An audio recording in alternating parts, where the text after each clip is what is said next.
78세 백만장자 한태수의 저택에서 20년간 일해온 가정부 순애가 층 창고에서 낡은 사진첩을 발견한다. 가족의 기록이라는 금박 글자가 새겨진 사진첩을 펼치는 순간 순애의 손이 떨렸다. 젊은 한태수와 함께 찍힌 아름다운 여인, 그리고 그들 사이의 어린 소년의 모습. 이분은 우리 언니 아닌가? 순애의 가슴이 두근거리기 시작했다. 그날 저녁 사진첩이 응접실 테이블에 놓이고 지민이 호기심으로 펼쳐본다. 이 아저씨? 저랑 닮지 않았어요? 특히 눈매가. 한태수의 얼굴이 순간 창백해지며 벌떡 일어선다. 그건 열지 마라. 당장 내 방으로 가져와라. 그의 절규가 응접실을 뒤흔들었다. 이야기 시작 전에 구독과 좋아요 눌러주시면 큰 힘이 됩니다. 무료로 할 수 있는 응원 꼭 부탁드려요. 서울 외곽 언덕 위에 자리한 오래된 대저택은 마치 시간이 멈춘 듯한 고요함 속에 잠들어 있었습니다. 3층 높이의 회색 벽돌 건물은 수십 년의 세월을 견뎌온 듯 곳곳에 이끼가 자라고 있었고, 넓은 정원에는 잘 다듬어진 소나무들이 위풍당당하게 서 있었죠. 철문을 지나 구불구불한 진입로를 따라 올라가면 나타나는 이 웅장한 저택은 한때 이 나라 경제계를 주름잡았던 한 남자의 권력과 부를 상징하는 공간이었습니다. 이 저택의 주인은 78세의 백만장자 한태수였습니다. 한때 대기업 회장 자리에서 철권 통치로 유명했던 그는 이제 은퇴한 지 벌써 5년이 흘렀습니다. 키 큰 체구에 여전히 꼿꼿한 어깨, 그리고 날카로운 눈빛은 세월이 흘러도 변하지 않았죠. 하지만 주름진 얼굴과 성성한 백발은 어쩔 수 없는 시간의 흔적을 보여주고 있었습니다. 새벽 5시 30분 저택 안은 하루를 준비하는 조용한 움직임으로 시작되었습니다. 가장 먼저 일어나는 사람은 언제나 가정부 김순애였죠. 올해로 55세인 그녀는 이 집에서 20년째 일하고 있는 베테랑 가정부였습니다. 중간 키에 단정한 인상을 가진 순애는 언제나 깔끔한 앞치마를 두르고 새벽부터 밤늦게까지 이 거대한 저택을 혼자서 관리해왔습니다. 순애의 하루는 늘 같은 패턴이었습니다. 먼저 1층 거실과 식당을 청소하고 아침 식사를 준비한 뒤 가족들을 하나씩 깨우는 것이죠. 그녀의 손길은 마법 같아서 어떤 음식이든 맛깔스럽게 만들어냈고 집안 구석구석까지 먼지 하나 없이 깨끗하게 관리했습니다. 20년 동안 이 집을 지켜온 그녀에게는 가족들의 취향과 습관이 손바닥 보듯 뻔했죠. 아침 7시 순애는 정성스럽게 준비한 식사를 식당 테이블에 차려놓았습니다. 따뜻한 미역국, 갓 지은 윤기 나는 쌀밥, 그리고 계절에 맞는 나물과 김치까지. 한태수가 좋아하는 고등어구이도 노릇하게 구워져 접시 위에 놓여 있었죠. 모든 것이 완벽하게 준비된 후에야 순애는 가족들을 깨우러 갔습니다. 회장님, 아침 식사 준비되었습니다. 순애가 조심스럽게 한태수의 방문을 두드렸습니다. 20년 동안 매일 반복해온 인사였지만 여전히 정중하고 예의를 갖춘 목소리였죠. 곧이어 무거운 발걸음 소리가 들리더니 문이 열렸습니다. 한태수는 이미 깔끔하게 정장 차림으로 나왔습니다. 은퇴했음에도 불구하고 그는 여전히 매일 정장을 입었죠. 그것이 오랜 세월 몸에 밴 습관이었고 자신의 권위를 유지하는 방법이기도 했습니다. 고맙다. 순애. 그의 목소리는 낮고 위엄이 있었지만 순애에게만큼은 언제나 정중했습니다. 식당으로 향하는 동안 한태수는 창밖 정원을 바라봤습니다. 아침 햇살을 받은 소나무들이 푸르게 빛나고 있었고 잘 가꾼 잔디밭 위로는 이슬이 맺혀 반짝거리고 있었죠. 이 모든 것이 자신이 평생 일궈낸 성과였습니다. 하지만 왜인지 마음 한구석에는 언제나 묵직한 무게감이 자리하고 있었죠. 식탁에는 이미 가족들이 자리를 잡고 있었습니다. 장남 한민수는 49세로 아버지를 닮아 날카로운 인상을 가지고 있었습니다. 키가 크고 건장한 체격에 항상 정리된 모습을 유지했지만 그의 눈빛에는 계산적인 차가움이 서려 있었죠. 차남 한민호는 45세로 형보다는 온화한 얼굴이었지만 역시나 눈동자 깊숙한 곳에는 탐욕스러운 빛이 숨어 있었습니다. 그리고 민수의 딸인 23세 지민이 스마트폰을 들여다보며 자리에 앉아 있었습니다. 대학생인 그녀는 이 집안의 유일한 희망이자 순수함을 간직한 존재였죠. 하지만 어른들의 끝없는 신경전과 돈 이야기에 지쳐있는 것이 얼굴에 역력했습니다. 한태수가 식탁 상석에 자리를 잡자 순애가 재빠르게 따뜻한 밥과 국을 떠다 놓았습니다. 모든 것이 완벽하게 준비되어 있었지만 식탁의 분위기는 음식의 따뜻함과는 정반대로 차갑기만 했습니다. 가족들 사이에는 보이지 않는 긴장감이 흘렀고 각자의 속마음을 숨긴 채 겉으로만 예의를 지키고 있었죠. 처음 몇 분간은 조용히 식사만 하는 분위기였습니다. 수저가 그릇에 닿는 소리와 국을 마시는 소리만이 식당에 울려 퍼졌죠. 하지만 이런 정적은 오래가지 않았습니다. 민수가 조심스럽게 말을 꺼내기 시작한 것입니다. 아버지, 요즘 회사 주식 가격이 상당히 많이 올랐다고 하던데요. 민수의 목소리에는 계산된 친근함이 담겨 있었습니다. 경기도 좋아지고 있고 회사 실적도 예년보다 훨씬 좋다고 들었습니다. 한태수는 국을 떠먹던 손을 잠깐 멈추고 아들을 쳐다봤습니다. 그의 눈빛에는 이미 무엇을 말하려는지 알고 있다는 듯한 표정이 스쳤죠. 그래서 말인데, 이제 슬슬 재산 정리에 대해서 진지하게 논의해 볼 시기가 온 것 같습니다. 민수는 한 호흡을 가다듬고 이어갔습니다. 아버지께서도 연세가 있으시고 상속세 문제도 복잡하지 않습니까? 민호도 형의 말에 동조하며 끼어들었습니다. 맞습니다, 아버지. 요즘은 상속세율도 높고 준비를 미리미리 해두지 않으면 나중에 문제가 생길 수 있다고 하더군요. 세무사도 그렇게 말하고 있고요. 순애는 부엌 쪽에서 이 대화를 듣고 있었지만 모른 척하며 설거지 준비를 했습니다. 지난 20년 동안 이런 대화를 수없이 들어왔기 때문이었죠. 가족들이 모이면 언제나 돈 이야기, 재산 이야기, 상속 이야기뿐이었습니다. 진정한 가족애나 서로에 대한 관심은 찾아볼 수 없었죠. 한태수의 표정이 점점 굳어지기 시작했습니다. 아들들의 말을 끝까지 들은 후 그는 젓가락을 내려놓고 차가운 시선으로 두 아들을 번갈아 보았습니다. 식당 안의 공기가 순간 얼어붙는 듯 했죠. 욕심 부리지 마라. 한태수의 목소리가 식당 전체를 얼어붙게 만들었습니다. 낮고 무겁지만 확고한 어조였죠. 아직 내 손에서 벗어나지 않았다. 내가 살아있는 동안은 모든 것을 내 뜻대로 할 것이다. 민수와 민호의 얼굴이 순간 굳어졌습니다. 하지만 이들은 오랜 경험으로 아버지의 성격을 잘 알고 있었기에 더 이상 밀어붙이지는 않았죠. 한태수의 고집과 완고함은 이미 수십 년간 경험해온 것이었으니까요. 대신 형제는 서로 눈빛을 주고받으며 무언의 신호를 보냈습니다. 이런 상황도 이미 여러 번 겪어본 일이었죠. 지민은 이런 어른들의 끝없는 신경전이 지겨웠는지 깊은 한숨을 쉬며 자리에서 일어났습니다. 할아버지, 저는 학교 가야 해서 먼저 일어나겠어요.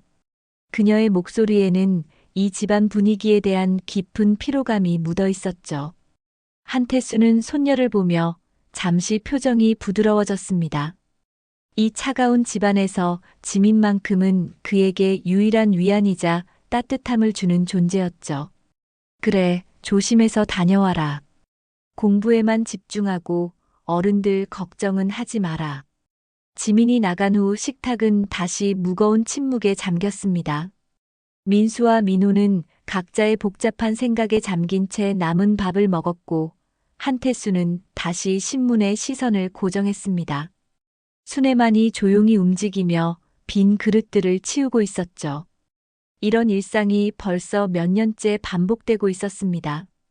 겉보기에는 부유하고 성공한 가정 같았지만 속을 들여다보면 각자의 이해관계로 복잡하게 얽혀있는 차가운 관계였습니다.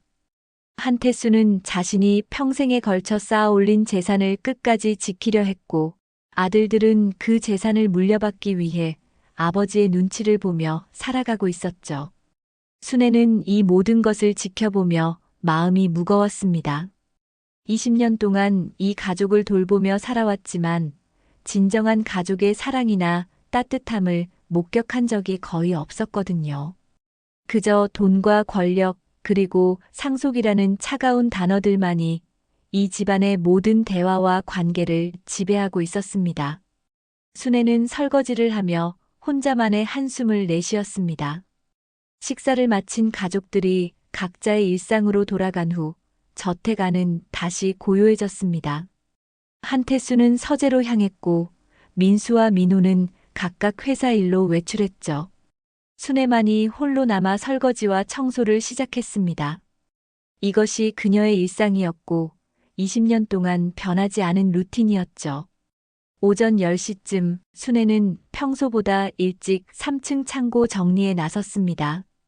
저택의 3층은 오랫동안 사용하지 않은 물건들이 쌓여 있는 공간이었죠.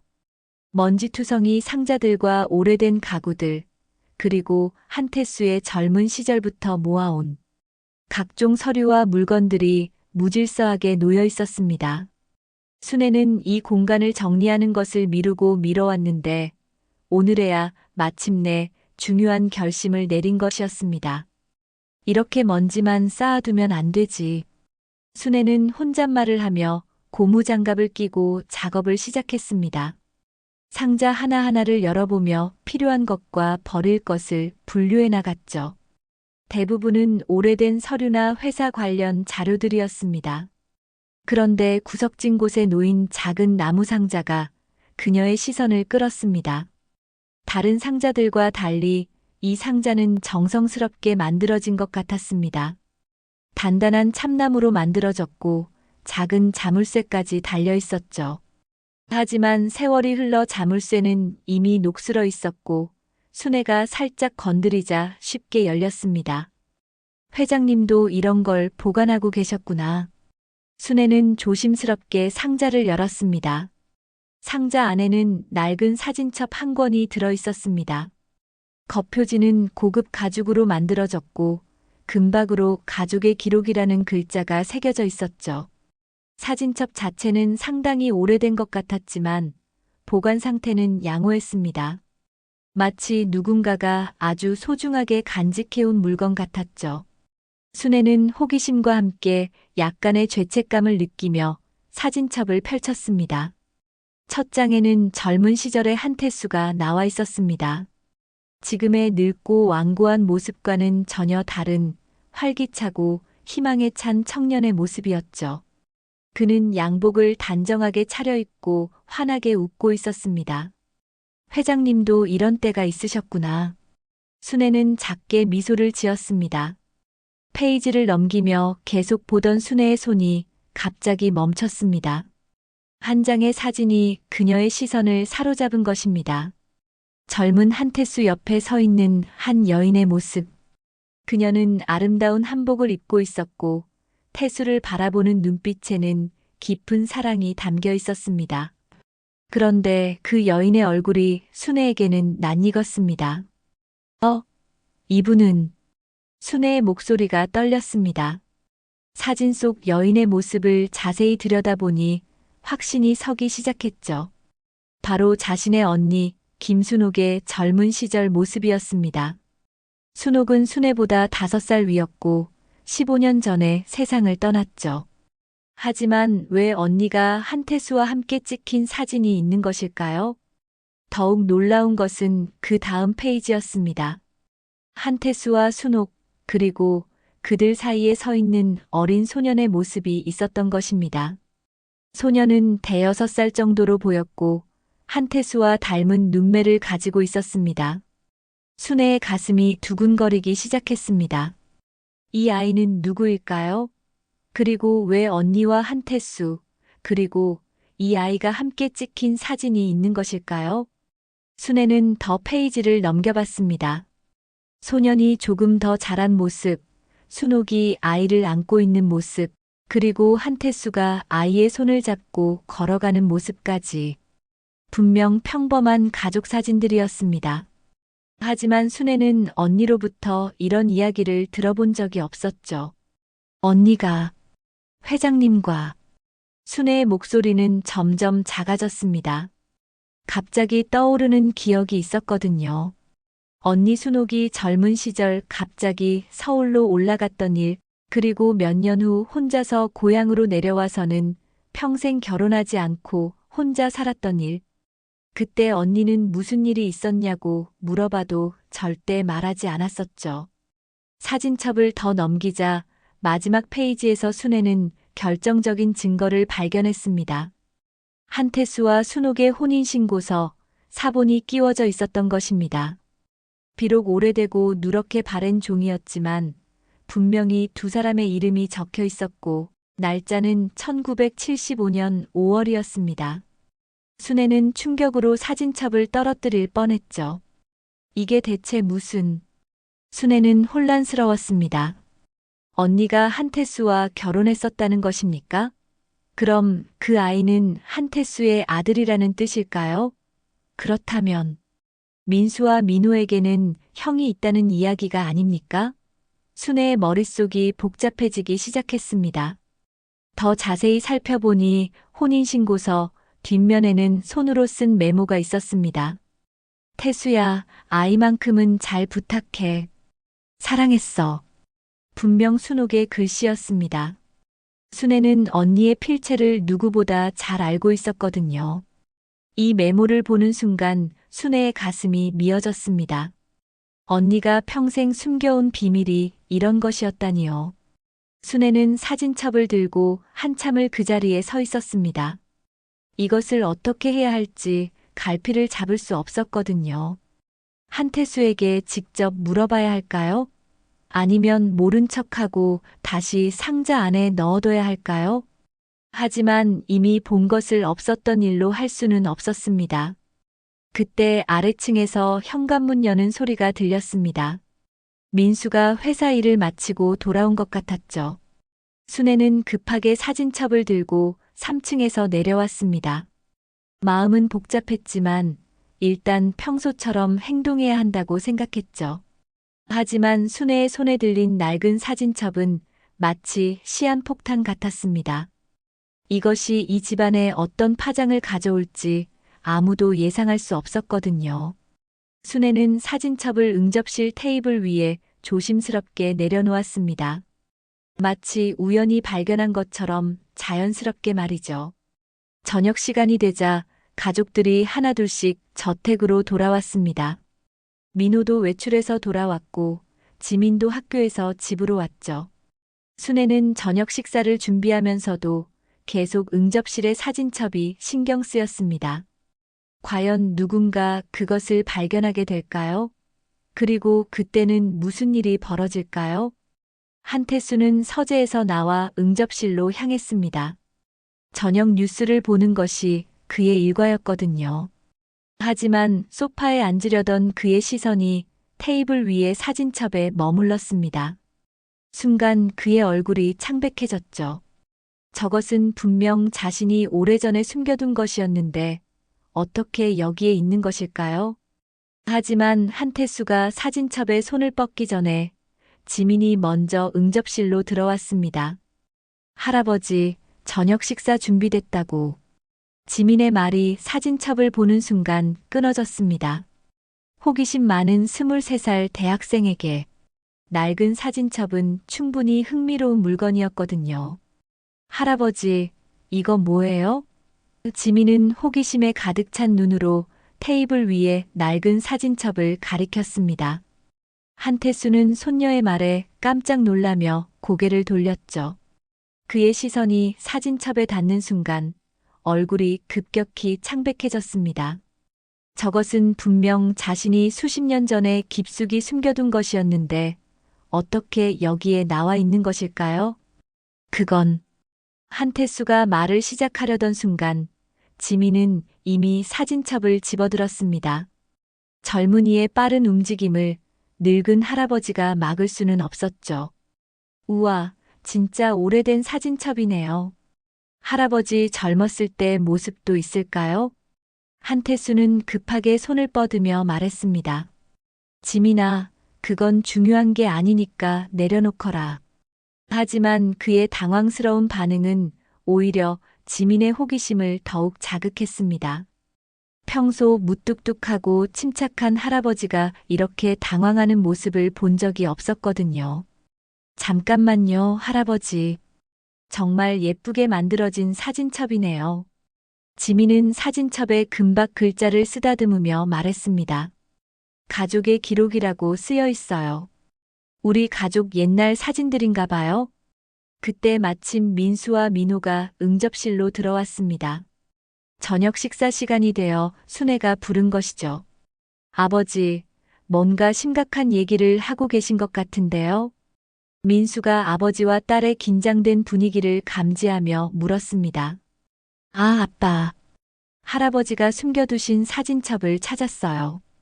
지민은 무심코 대답했습니다. 할아버지 젊었을 때 모습이 궁금해서요. 민수와 민호의 시선도 자연스럽게 사진첩으로 향했습니다. 형제는 서로 눈빛을 주고받았죠. 아버지가 숨겨둔 사진첩이라니 뭔가 중요한 것이 있을지도 모른다는 생각이 들었습니다. 특히 오늘 아침 상속 이야기를 했던 터라 더욱 예민해져 있었거든요. 지민아, 함부로 남의 물건을 보는 건 아니다. 민호가 딸을 나무라려 했지만 이미 지민은 사진첩의 첫 페이지를 펼치고 있었습니다. 우와, 할아버지 정말 젊고 멋있으셨네요. 지민의 감탄사가 응접실에 울려 퍼졌습니다. 사진 속 한태수의 모습을 본 가족들도 잠시 놀라움에 빠졌죠. 지금의 완고하고 차가운 모습과는 너무나 다른 밝고 희망찬 청년의 모습이었거든요. 하지만 한태수의 표정은 점점 더 굳어져 갔습니다. 지민이 페이지를 넘길 때마다 그의 불안감은 커져갔죠. 곧 그 사진이 나올 것이라는 것을 알고 있었기 때문입니다. 하지만 지금 와서 사진첩을 빼앗을 수도 없는 상황이었죠. 이분은 누구예요? 지민이 한 페이지를 넘기며 물었습니다. 사진 속에는 아름다운 한복을 입은 여인이 한태수와 함께 서 있었죠. 두 사람의 표정에는 깊은 애정이 담겨 있었고 마치 신혼부부 같은 행복한 미소를 짓고 있었습니다. 민수와 민호도 관심을 갖고 사진을 들여다봤습니다. 아버지, 이 여자분은 누구십니까? 어머니가 아닌 것 같은데요. 민수의 질문에 한태수는 입을 다물고 아무 대답도 하지 않았습니다. 지민이 계속 페이지를 넘기던 중 더욱 충격적인 사진이 나타났습니다. 한태수와 그 여인, 그리고 그들 사이에 서 있는 어린 소년의 모습이었죠. 세 사람은 마치 한 가족처럼 자연스럽고 행복해 보였습니다. 이 아저씨. 지민이 사진 속 소년을 자세히 들여다보며 말했습니다. 저랑 닮지 않았어요? 특히 눈매가. 그녀의 말에 모든 사람의 시선이 사진으로 집중되었습니다. 정말로 사진 속 소년은 지민과 닮은 구석이 있었습니다. 아니, 더 정확히 말하면 한태수의 젊은 시절과 닮아 있었죠. 같은 눈매, 같은 입술 라인, 심지어 미소 짓는 방식까지 비슷했습니다. 순간 응접실의 공기가 무거워졌습니다. 민수와 민호는 서로를 바라보며 당황스러운 표정을 짓고 있었고 한태수는 얼굴이 하얗게 질린 채 아무 말도 하지 못하고 있었습니다. 지민만이 아직도 순수한 호기심으로 사진을 바라보고 있었죠. 할아버지, 이 아저씨는 누구예요? 아빠나 작은 아빠의 형이신가요? 지민의 질문이 응접실에 울려 퍼졌습니다. 하지만 아무도 대답하지 않았죠. 아니, 대답할 수 없었습니다. 그때 순애가 응접실로 들어왔습니다. 저녁 식사 준비가. 하지만 그녀의 말은 가족들의 굳은 표정을 보는 순간 끊어졌습니다. 그리고 지민의 손에 들린 사진첩을 보는 순간 순애의 얼굴도 창백해졌죠. 그건 어디서 찾으신 겁니까? 순애의 목소리가 떨렸습니다. 3층 창고에서 우연히 발견했어요. 지민이 대답했습니다. 할아버지 젊었을 때 사진이 많이 있어요. 그런데 이분은 누구인지 아무도 안 알려주세요. 순애는 사진을 보며 복잡한 감정에 휩싸였습니다. 오늘 낮에 발견한 그 충격적인 진실이 이렇게 빨리 드러나게 될 줄은 몰랐거든요. 하지만 이미 늦었습니다. 가족들 모두가 사진을 보았고 의심의 눈빛을 보내고 있었습니다. 한태수는 마침내 벌떡 일어나며 소리쳤습니다. 그건 열지 마라. 당장 내 방으로 가져와라. 하지만 이미 때는 늦었습니다. 사진첩 속에 숨겨진 과거의 비밀은 이미 세상 밖으로 나와버렸거든요. 한태수의 갑작스러운 고함 소리에 응접실 안의 모든 사람들이 얼어붙었습니다. 평소 과묵하고 침착했던 그가 이렇게 격하게 반응하는 모습을 본 것은 처음이었거든요. 지민은 놀라서 사진첩을 꽉 움켜쥐며 할아버지를 바라봤습니다. 할아버지, 왜 그러세요? 그냥 옛날 사진인데. 지민의 순수한 반응이 오히려 상황을 더욱 복잡하게 만들었습니다. 민수와 민호는 아버지의 과격한 반응을 보며 확신을 갖기 시작했죠. 분명 이 사진첩 안에는 뭔가 중요한 비밀이 숨어 있다는 것을요. 아버지, 무슨 문제라도 있습니까?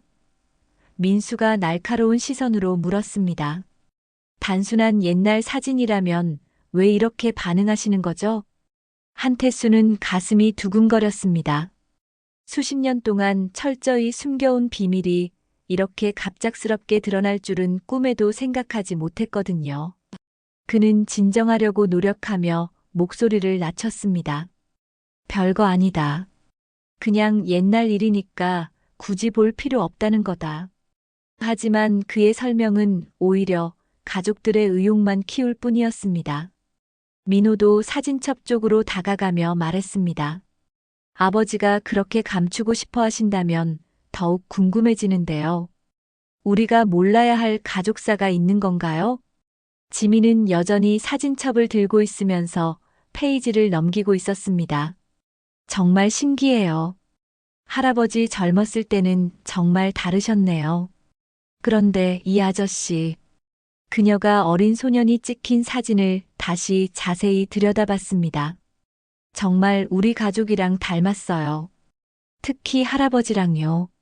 순애는 부엌에서 이 모든 상황을 지켜보고 있었습니다. 그녀의 가슴은 두근거렸고 손은 자꾸만 떨렸죠. 언니의 비밀이 이렇게 드러나게 될 줄 몰랐거든요. 하지만 이미 시작된 일을 막을 수는 없었습니다. 지민아, 사진첩을 할아버지께 드려라. 민수가 딸에게 말했지만 그의 눈빛은 사진첩에서 떠나지 않았습니다. 아버지의 당황스러운 반응을 보니 더욱 궁금해졌거든요. 아니에요, 아빠. 진짜 재미있어요. 할아버지 옛날 이야기도 듣고 싶고요. 지민은 사진첩을 품에 안으며 말했습니다. 그리고는 다음 페이지를 넘겼죠. 그 순간 결정적인 사진이 나타났습니다. 젊은 한태수와 아름다운 여인, 그리고 그들 사이에 서 있는 소년이 함께 찍힌 가족사진이었습니다. 세 사람 모두 환하게 웃고 있었고 마치 행복한 가정의 모습 그 자체였죠. 이상해요. 지민이 사진을 자세히 들여다보며 중얼거렸습니다. 이 아저씨, 정말 할아버지랑 똑같이 생겼는데요? 그리고 이 여자분은 그녀가 고개를 들어 순애를 바라봤습니다. 순애 이모님이랑 닮은 것 같아요. 순애는 그 말을 듣는 순간 가슴이 철렁했습니다. 결국 들킬 수밖에 없는 순간이 온 것이었죠. 20년 동안 이 집에서 일하면서 단 한 번도 언니 이야기를 꺼낸 적이 없었는데 이렇게 뜻밖의 방식으로 진실이 드러나게 되다니요. 그런데 이 아저씨는 누구지? 지민이 계속 중얼거렸습니다. 아빠나 작은 아빠보다 나이가 많아 보이는데 혹시 할아버지의 첫째 아들이신가요? 민수와 민호는 서로를 노려보기 시작했습니다. 만약 정말로 자신들 위에 형이 있다면 상속 문제가 완전히 달라지는 것이었거든요. 지금까지 자신들이 유일한 상속자라고 생각해 왔는데 그것이 틀렸다는 뜻일까요? 아버지. 민수가 참지 못하고 소리쳤습니다. 이게 대체 무슨 일입니까? 우리가 모르는 형제가 또 있다는 겁니까? 그럴 리가 없어. 민호도 동요하며 말했습니다. 아버지께서 그런 중요한 일을 우리에게 숨기실 이유가 없잖아요. 하지만 한태수의 창백한 얼굴색과 떨리는 손을 보니 이것이 단순한 옛 친구의 사진은 아닌 것 같았습니다. 그는 마치 오랫동안 숨겨온 비밀이 들킬까 두려워하는 사람의 모습이었거든요. 그만, 다 지난 일이다. 한태수가 마침내 폭발하듯 소리쳤습니다. 사진첩을 당장 내 방으로 가져가라. 하지만 이미 늦었습니다. 지민은 호기심을 참을 수 없어서 계속 페이지를 넘기고 있었고 마침내 결정적인 순간이 왔습니다. 사진첩 뒷페이지에 끼워져 있던 혼인신고서, 사본이 바닥으로 떨어진 것이었죠. 이게 뭐지? 지민이 바닥에 종이를 집어들었습니다. 누렇게 바랜 종이에는 분명히 한태수와 김순옥의 이름이 적혀 있었고 혼인신고라는 글자가 선명하게 보였습니다. 민수가 재빨리 종이를 빼앗아 자세히 들여다봤습니다. 이건 혼인신고서잖아요. 김순옥이라는 분과. 그의 목소리가 점점 커졌습니다. 아버지, 이게 무슨 뜻입니까? 민호도 형의 어깨 너머로 서류를 보며 충격에 빠졌습니다. 순옥. 순옥이면 혹시 순애 씨. 모든 시선이 순애에게 집중되었습니다. 그녀는 더 이상 숨길 수 없다는 것을 깨닫고 눈물을 글썽이며 고개를 끄덕였습니다. 네, 제 언니입니다. 뭐라고? 민수와 민호가 동시에 소리쳤습니다. 응접실 안의 공기가 순간 폭발할 것만 같았죠. 한태수는 소파에 주저앉으며 두 손으로 얼굴을 가렸습니다. 수십 년 동안 철저히 숨겨온 비밀이 이렇게 한순간에 무너져 내리다니요. 그는 이 순간을 평생 두려워해왔지만 결국 피할 수 없는 운명이었던 것 같습니다. 그럼 이 아이는? 민호가 사진을 다시 들여다보며 떨리는 목소리로 물었습니다. 우리의 형이라는 말입니까? 민호의 질문이 응접실의 메아리처럼 울려 퍼졌지만 아무도 쉽게 대답할 수 없었습니다. 한태수는 여전히 두 손으로 얼굴을 가린 채 깊은 한숨만 내쉬고 있었고 순애는 눈물을 흘리며 서 있었죠. 지민은 상황의 심각성을 점점 깨달아가며 사진첩을 꽉 쥐고 있었습니다. 민수가 혼인신고서를 다시 한번 자세히 살펴봤습니다. 1975년 5월 15일이라는 날짜가 선명하게 적혀 있었고 신랑란에는 한태수, 신부란에는 김순옥이라는 이름이 분명히 기록되어 있었습니다. 아버지, 이게 진짜라면. 민수의 목소리가 떨렸습니다. 우리한테 형이 있다는 얘기잖습니까? 그럴 리 없어. 민호가 격하게 반발했습니다. 아버지께서 그런 중대한 일을 평생 숨기실 리 없다고요. 이건 분명 가짜거나 다른 사람 거겠어요. 하지만 사진들은 거짓말을 하지 않았습니다. 젊은 한태수와 순옥, 그리고 그들의 아이로 보이는 소년의 모습이 여러 장의 사진에 걸쳐 자연스럽게 담겨 있었거든요. 무엇보다 그 소년의 얼굴은 한태수와 너무나 닮아 있었습니다. 순애는 더 이상 참을 수 없었습니다. 20년 동안 가슴속에 묻어두었던 언니의 비밀, 그리고 자신이 지켜봐온 이 가족의 진실을 이제는 말해야 할 때라고 생각했죠. 저희 언니는 순애의 목소리가 떨렸습니다. 순애. 한태수가 날카롭게 그녀의 이름을 불렀습니다. 하지만 이미 늦었죠. 순애는 결심을 굳힌 듯 고개를 들고 말을 이어갔습니다. 언니는 평생 태수 회장님을 기다리다가 세상을 떠났습니다. 순애의 고백에 응접실은 완전히 정적에 휩싸였습니다. 그 아이, 저 사진 속 아이는 제 언니와 회장님 사이에서 태어난 아들입니다. 민수와 민호는 마치 벼락을 맞은 듯한 표정으로 서로를 바라봤습니다. 지금까지 자신들이 유일한 상속자라고 믿어왔는데 갑자기 형의 존재가 드러난 것이었죠. 그것도 법적으로 정식 혼인 관계에서 태어난 적자였습니다. 그럼 우리보다 상속 순위가 높다는 얘기네요. 민호의 목소리에는 절망감이 묻어 있었습니다.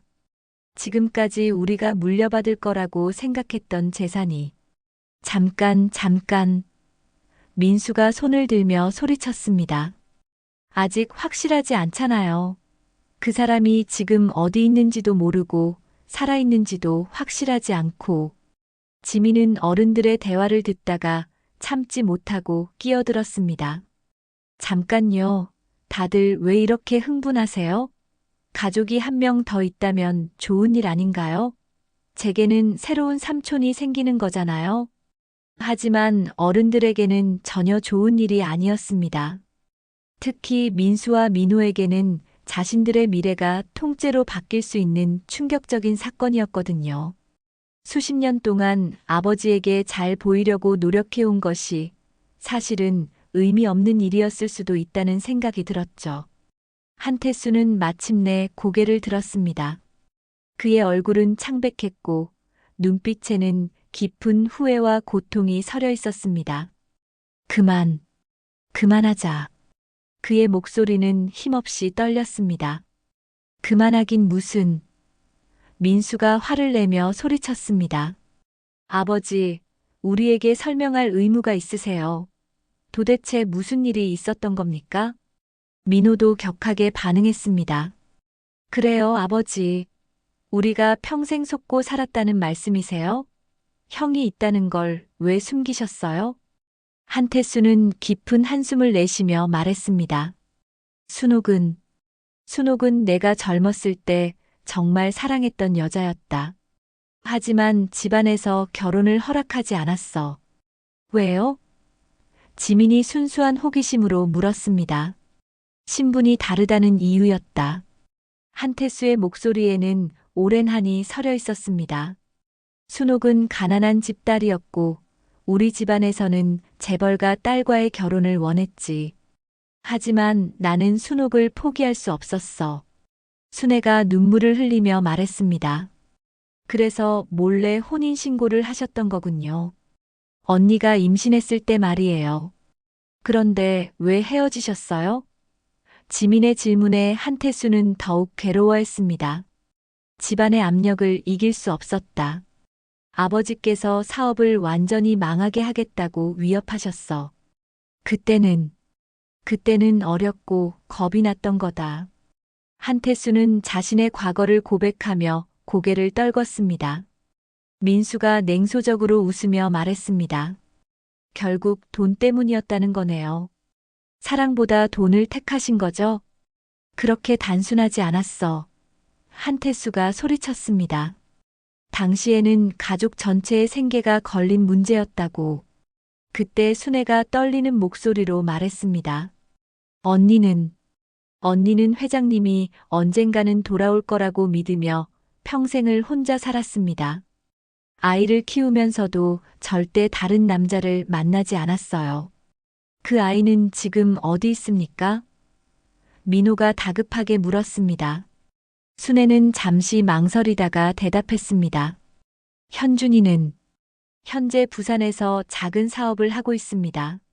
언니가 돌아가신 후에는 연락을 끊고 지내고 있지만요. 현준? 지민이 그 이름을 반복했습니다. 한현준이라는 뜻이에요? 순애가 고개를 끄덕였습니다. 네, 한현준입니다.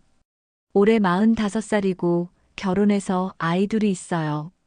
민수와 민호는 서로를 바라보며 복잡한 감정에 휩싸였습니다.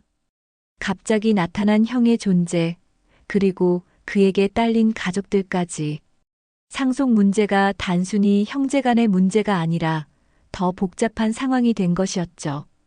그때 갑자기 한태수가 가슴을 움켜쥐며 고통스러워했습니다.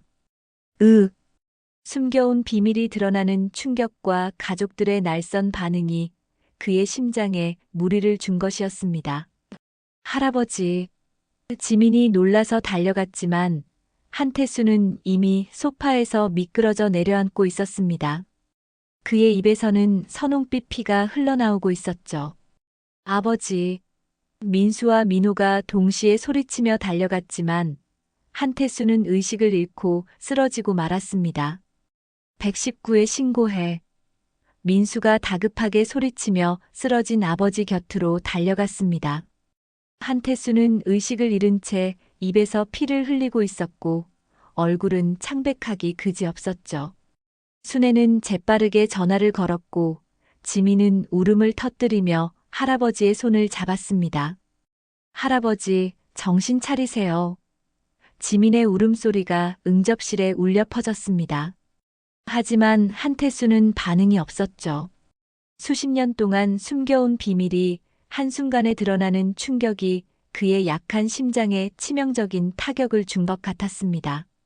민호는 아버지의 맥박을 확인하며 말했습니다. 맥박이 너무 약해요. 빨리 병원으로 가야겠어요. 그의 목소리에는 당황과 걱정이 섞여 있었지만 동시에 복잡한 감정도 스쳐 지나갔습니다. 만약 아버지에게 무슨 일이라도 생긴다면 상속 문제는 어떻게 될까요? 구급차가 도착하기까지 약 10분이 걸렸습니다. 그동안 가족들은 각자 다른 생각에 잠겨 있었죠. 지민은 순수하게 할아버지의 회복만을 걱정했지만 민수와 민호는 머릿속이 복잡했습니다. 갑작스럽게 드러난 형의 존재, 그리고 아버지의 위독한 상태까지. 응급실로 향하는 구급차 안에서도 한태수는 의식을 되찾지 못했습니다. 의료진은 그의 상태가 심각하다고 판단했고 즉시 중환자실로 옮겨졌죠. 가족들은 중환자실 앞에서 초조하게 기다릴 수밖에 없었습니다. 의사 선생님, 저희 아버지 상태가 어떻습니까? 민수가 담당의에게 다급하게 물었습니다. 심근경색으로 보입니다. 상당한 스트레스를 받으신 것 같은데 혹시 오늘 충격적인 일이라도 있으셨나요? 의사의 질문에 가족들은 서로를 바라봤습니다. 어떻게 대답해야 할지 막막했거든요. 네. 가족 간에 약간의 갈등이 있었습니다. 민호가 조심스럽게 대답했습니다. 의사는 고개를 끄덕이며 말했습니다. 환자분 연세도 있으시고 심장이 많이 약해진 상태입니다. 다행히 생명에는 지장이 없지만 당분간은 절대적인 안정이 필요하겠습니다. 그리고 의사가 잠시 말을 멈췄습니다. 혹시 모르니 유언장 같은 것들을 미리 준비해 두시는 것이 좋겠습니다. 그 말을 들은 민수와 민호는 섬뜩함을 느꼈습니다. 아버지의 죽음을 직접적으로 언급하는 말이었거든요. 하지만 동시에 상속에 대한 생각도 머릿속을 스쳐 지나갔죠. 만약 정말로 한현준이라는 형이 존재한다면 유언장에는 어떤 내용이 쓰여 있을까요? 중환자실에서 나온 후 가족들은 병원 로비에 앉아 무거운 침묵 속에 있었습니다. 오늘 하루 동안 너무나 많은 일이 벌어졌거든요. 사진첩의 발견, 숨겨진 과거의 폭로, 그리고 아버지의 갑작스러운 쓰러짐까지. 이제 어떻게 해야 하죠? 지민이 조용히 물었습니다. 그녀는 아직도 상황을 완전히 이해하지 못했지만 무언가 심각한 일이 벌어지고 있다는 것은 알고 있었죠.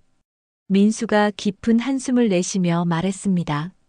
일단 아버지가 깨어나실 때까지 기다려야겠어요. 그리고 나서 정확한 이야기를 들어봐야죠. 하지만 민호는 다른 생각을 하고 있었습니다. 형, 우리 정말 가만히 있을 겁니까? 만약 그 한현준이라는 사람이 정말 우리 형이라면 그게 확실한지부터 알아봐야지. 민수의 목소리에는 차가움이 서려 있었습니다. 혼인신고서가 진짜인지 그 사람이 정말 아버지 아들인지 확인해 봐야 해요. 순애는 이런 대화를 들으며 마음이 아팠습니다. 가족보다는 재산에만 관심을 보이는 이들의 모습이 너무나 차가웠거든요.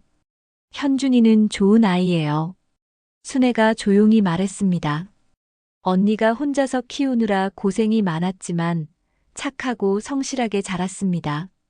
그런 건 중요하지 않아요. 민호가 날카롭게 말했습니다. 중요한 건 법적으로 인정받을 수 있는 아들인지 여부죠. 혼인신고서가 진짜라면 적자고 그렇다면 상속 순위가 우리보다 앞선다는 얘기거든요. 지민은 작은 아빠의 말을 듣고 충격을 받았습니다. 작은 아빠, 지금 할아버지가 위험한 상태인데 그런 이야기를 하는 거예요? 지민아, 너는 몰라. 민수가 딸을 달랬습니다. 어른들 세계는 복잡한 거야. 감정만으로는 해결되지 않는 문제들이 있어. 그때 순애가 결심한 듯 말했습니다. 제가 현준이에게 연락해 볼까요? 아버지가 위독하다는 소식을 알려드려야 하지 않을까 싶어서요. 안 돼요. 민수와 민호가 동시에 소리쳤습니다. 아직 상황이 정확하지 않은데 성급하게 행동하면 안 됩니다. 하지만 순애의 마음은 이미 굳어져 있었습니다. 언니가 평생 그리워했던 사람이 위험에 처했는데 그의 아들에게 알리지 않을 수는 없었거든요. 저는 해야 할 일을 하겠습니다. 순애는 휴대폰을 꺼내들며 말했습니다. 순애 씨, 잠깐. 민호가 그녀의 손을 막으려 했지만 순애는 이미 전화를 걸고 있었습니다. 여보세요, 현준아. 나 순애 이모야. 순애의 목소리가 떨렸습니다. 지금 서울로 올라와야겠어. 내 아버지가. 한태수 회장이 위독하셔. 전화 너머로 놀라는 목소리가 들렸습니다. 한현주는 오랫동안 아버지에 대한 소식을 듣지 못했는데 갑작스럽게 이런 연락을 받게 된 것이죠. 민수와 민호는 순애의 전화를 막지 못한 것을 후회했습니다. 이제 한현준이 서울로 올라오면 상황은 더욱 복잡해질 것이 분명했거든요. 그들은 서로 눈빛을 주고받으며 무언의 대화를 나눴습니다. 어떻게든 자신들의 상속권을 지켜야 한다는 생각이었죠. 내일 아침 기차로 올라간다고 하네요. 순애가 전화를 끊으며 말했습니다. 현준이도 아버지를 보고 싶어 했어요. 지민은 약간의 기대감을 느꼈습니다. 정말요? 새로운 삼촌을 만날 수 있는 거예요? 하지만 민수와 민호의 얼굴은 점점 어두워져 갔습니다. 내일이면 모든 것이 달라질 수도 있었거든요. 평생 자신들만의 것이라고 생각했던 유산이 다른 사람과 나눠져야 할 수도 있다는 현실이 점점 다가오고 있었습니다. 병원 로비의 시계는 이미 밤 11시를 가리키고 있었습니다. 긴 하루가 끝나가고 있었지만 진짜 폭풍은 아직 시작되지도 않은 것 같았습니다. 이틀 후 한태수는 가까스로 의식을 되찾았습니다. 하지만 그의 상태는 여전히 위중했고 의사들은 언제든 재발할 수 있다고 경고했죠. 중환자실 침대에 누워있는 그의 모습은 한때 재벌가를 이끌었던 위풍당당한 회장의 모습과는 거리가 멀었습니다. 쇠약해진 얼굴과 산소 마스크를 쓴 채 힘겹게 숨을 쉬고 있는 모습은 가족들에게 충격을 주었죠. 아버지, 정신 차리셨어요? 민수가 조심스럽게 다가가며 말했습니다. 한태수는 천천히 고개를 돌려 아들을 바라봤지만 눈빛에는 깊은 피로감이 스며 있었습니다. 물. 한태수가 힘겹게 말했습니다. 순애가 재빠르게 물을 떠다 드렸고 그는 조금씩 물을 마시며 기력을 회복하려 했죠. 하지만 여전히 목소리는 가늘고 떨렸습니다. 아버지, 괜찮으세요? 많이 아프세요? 지민이 걱정스러운 얼굴로 물었습니다.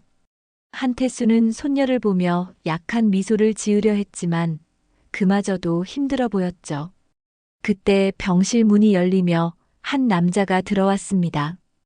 키는 보통이었지만 건실해 보이는 체격에 단정한 옷차림을 한 45세 정도의 중년 남성이었죠. 그의 얼굴을 본 순간 모든 사람들이 숨을 멈췄습니다. 젊은 시절의 한태수와 너무나 닮아 있었거든요. 현준이. 순애가 떨리는 목소리로 말했습니다. 정말 올라왔구나. 한현주는 부산에서 밤새 기차를 타고 올라온 터였습니다. 순애의 전화를 받고 잠을 한숨도 자지 못했죠. 평생 아버지라고 불러본 적 없는 사람 하지만 자신을 버린 사람에 대한 복잡한 감정을 안고 서울까지 온 것입니다. 민수와 민호는 현준의 모습을 보며 충격에 빠졌습니다. 사진으로만 봤을 때도 놀라웠지만 실제로 보니 더욱 확실해졌거든요. 이 남자는 분명히 아버지의 아들이었습니다. 같은 눈매, 같은 입모양, 심지어 서 있는 자세까지 한태수와 닮아 있었죠. 안녕하세요.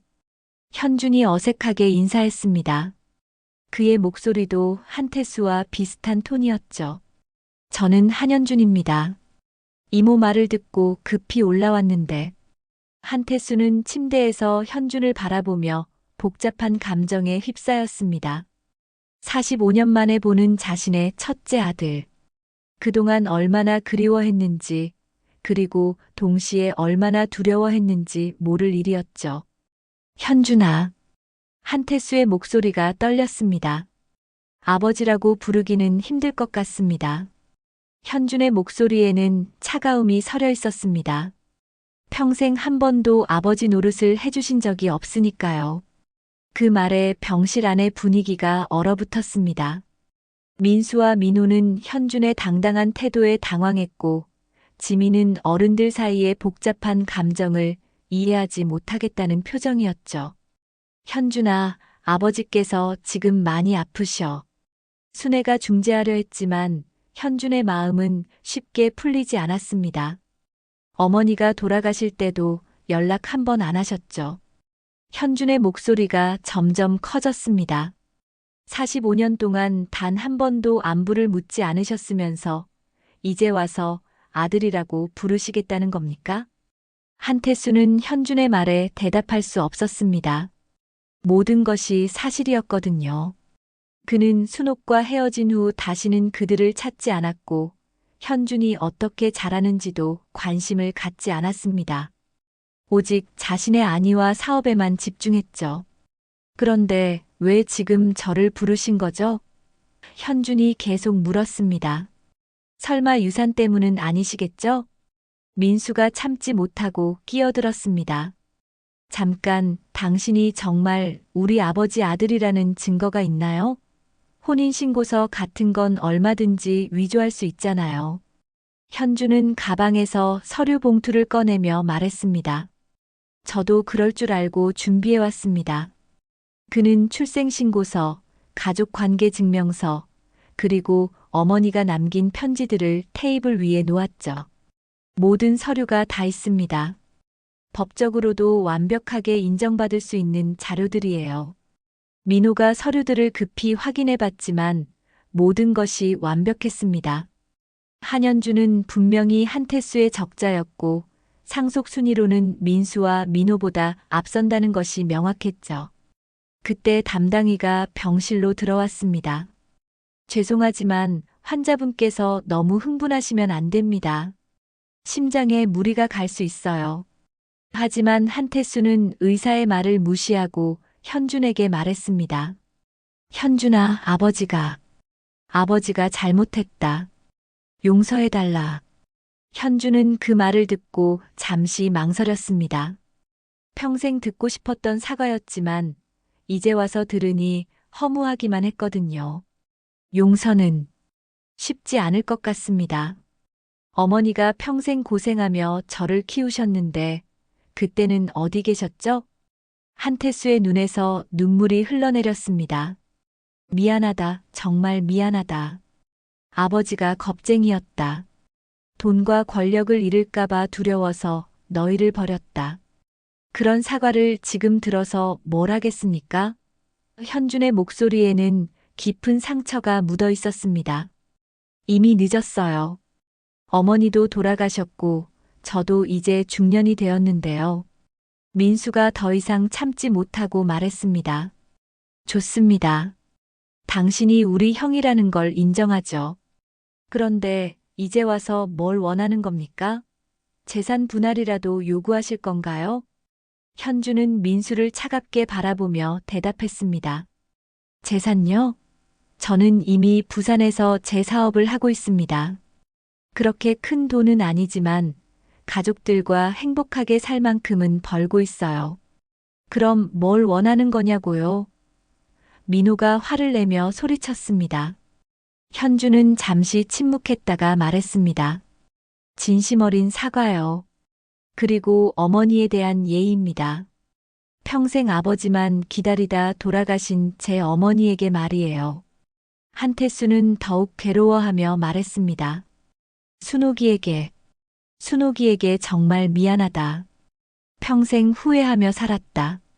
그때 갑자기 한태수의 몸이 경련을 일으키기 시작했습니다. 너무 많은 감정적 충격과 스트레스가 그의 약한 심장을 더욱 위험하게 만든 것이었죠. 의료진이 급히 달려와 응급처치를 시작했습니다. 의료진의 응급처치로 한태수는 가까스로 안정을 되찾았지만 의사는 가족들에게 각오를 단단히 하라고 말했습니다. 환자분의 심장이 매우 약해진 상태입니다. 언제든 위험한 상황이 올 수 있어요. 그 말을 들은 가족들은 모두 침묵에 빠졌습니다. 죽음이라는 현실이 코앞에 다가와 있다는 것을 실감했거든요. 며칠 후 한태수의 상태가 약간 호전되면서 그는 중요한 결정을 내렸습니다. 자신의 변호사를 불러 유언장을 작성하겠다고 한 것입니다. 이제는 정리할 때가 됐다. 그의 목소리는 여전히 약했지만 의지만큼은 확고했죠. 변호사가 병실로 오자 가족들도 모두 모였습니다. 현준도 부산으로 내려갔다가 다시 올라왔고 민수와 민호는 긴장한 표정으로 아버지를 바라보고 있었습니다. 지민은 여전히 상황의 심각성을 완전히 이해하지 못하고 있었지만 어른들의 무거운 분위기는 느끼고 있었죠. 유언장을 낭독하겠습니다. 변호사가 엄숙한 목소리로 말했습니다. 병실 안은 숨죽일 정도로 조용해졌죠. 모든 사람의 운명이 이 순간에 결정될 수도 있었거든요. 본인 한태수는 정신이 온전한 상태에서 다음과 같이 유언합니다. 변호사가 읽기 시작했습니다. 첫째, 본인은 평생 숨겨온 아들 한현준을 합법적 상속자로 인정하며 그동안 아버지 역할을 하지 못한 것에 대해 진심으로 사과합니다. 민수와 민호의 얼굴이 순간 굳어졌습니다. 예상했던 일이지만 실제로 듣고 보니 충격이었거든요. 둘째, 전체 재산의 절반을 한현준에게 물려줍니다. 이는 그가 적자로서 당연히 가져야 할 몫입니다. 변호사의 목소리가 계속 이어졌습니다. 뭐라고요? 민수가 참지 못하고 소리쳤습니다. 절반이라고요? 그럼 우리는 뭐가 됩니까? 조용히 해. 한태수가 힘없는 목소리로 말했습니다.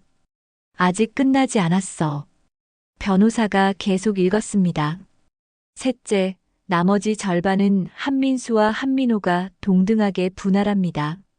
넷째, 가정부 김순애에게는 별도로 10억 원을 지급하며 평생 이 저택에서 살 수 있는 권리를 부여합니다. 순애는 그 말을 듣고 눈물을 흘렸습니다. 20년 동안 이 집을 돌봐온 그녀에 대한 한태수의 마지막 배려였죠. 다섯째, 손녀 한지민에게는 교육비와 결혼 비용으로 50억 원을 별도 지급합니다. 변호사가 마지막 부분을 읽었습니다.